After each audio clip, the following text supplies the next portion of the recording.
À notre époque, les grands chantiers, c'était la mondialisation.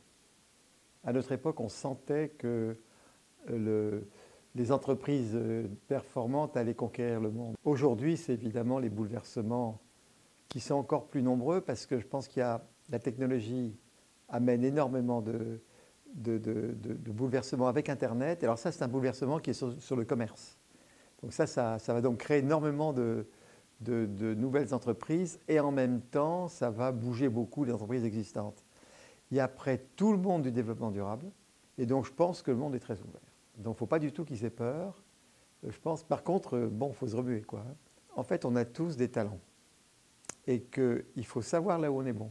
Je pense qu'il faut qu'ils voient que le nombre de métiers est absolument infini puisqu'on a actuellement 3 millions d'entreprises en France. Vous voyez, il y en aura sûrement 4 ou 5.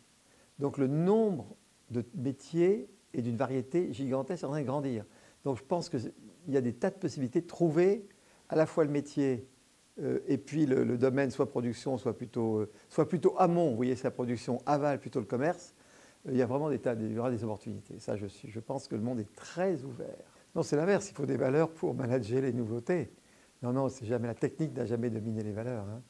Ou alors c'est que les gens n'ont pas de valeur ou ils ont un cerveau pas très bien fait. Non, je pense qu'au contraire, il faut avoir une colonne vertébrale dans la pensée, de façon à être capable de prendre ce qu'il y a de meilleur dans les technologies. Le vrai sujet, c'est d'avoir un bon métier. Il faut être une bonne compétence. La vraie protection dans tout ça, c'est une bonne compétence. Où qu'elle soit commerciale ou technique, mais c'est par la compétence qu'on se défend. C'est ça qui permet de se glisser. Parce que les compétents, on les trouve tout de suite. La compétence se voit au premier coup d'œil. Je me suis intéressé à la motivation des gens. Plus je me suis rendu compte que pour que vraiment quelqu'un travaille bien, il faut être bien dans sa peau. Et chaque personne a toujours, plus ou moins bien exprimé, un espèce d'objectif ou de rêve pour sa vie, qui n'est pas forcément le boulot.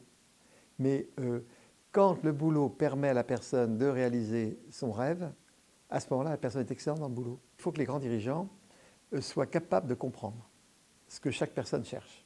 Alors évidemment, on fait ça avec ses collaborateurs, on ne peut pas faire avec tout le monde, mais ça se fait de propre en poche. Mais quand vous avez bien compris ce après quoi court le collaborateur, la qualité du travail est infiniment supérieure.